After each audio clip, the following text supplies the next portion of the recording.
Washington, AP. President Donald Trump says his deal with North Korea's Kim Jong-un will save tens of millions of people from a potential nuclear war. Now he just has to get everyone else on board. Frustrated with lukewarm backing from congressional Republicans, criticism from Democratic opponents and skepticism from allies and the media, Trump made a stop on the North Lawn of the White House to promote his agreement with Kim and challenge the blowback that it's vague and lacking in clear objectives.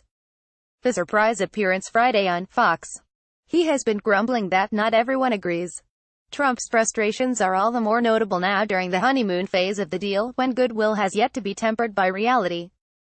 Goal of complete, verifiable and irreversible denuclearization, even in the most optimistic case, probably will take years, and that's assuming North Korea won't violate the accord, as it has every previous nuclear agreement.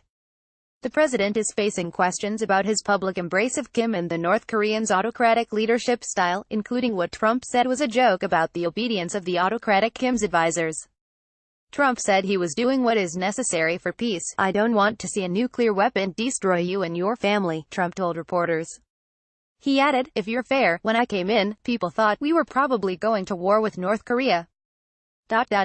If we did, millions of people would have been killed." The joint statement signed this past week by Trump and Kim promises they will work toward a denuclearized Korean peninsula, but includes no details on how or when weapons might be eliminated or even reduced. The summit marked the first meeting between a U.S. and North Korean leader in 6 decades of hostility and did mark a reduction in tensions from last fall, when Trump and Kim were trading insults that raised the specter of war. Trump emerged from the meeting convinced that he could sell the vaguely worded deal, as evidenced by his hour-plus new conference in Singapore immediately after their session. Since then, he has sent out tweets on messages, peaking with his Friday visit to the White House driveway for the impromptu press availability. He's his own communications director.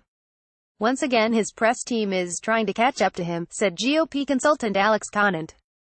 "He's focused more on the optics than the policy, which is a trend we've seen throughout this presidency." In a video message Friday defending the nuclear agreement, Trump said the U.S. must seize the chance to avert nuclear conflict at all costs. "Our world has seen more than enough conflict.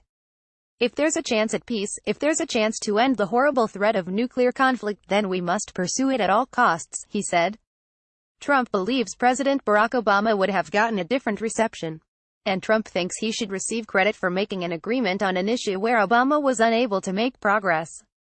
Trump has called lawmakers to express enthusiasm for the agreement, but also complained that he has not had more robust support from GOP lawmakers, said a person with knowledge of those calls, who spoke on condition of anonymity to share internal conversations.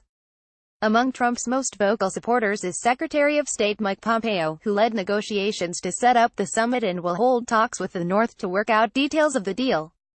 The challenge of defending the agreement became apparent this past week when Pompeo lashed out at a reporter who asked how the U.S. would verify the North's compliance with the deal. "I find that question insulting and ridiculous and, frankly, ludicrous," Pompeo said in Seoul, where he was seeking to reassure U.S. ally South Korea about Trump's negotiation, including a surprise halt to joint military exercises involving the U.S. and South Korea. Trump's press strategy comes after a bare-bones messaging plan around the summit, when White House officials seemed unable to answer questions about the broadly worded joint statement. Trump's announcement that he would halt the exercises appeared to catch Pentagon officials unaware.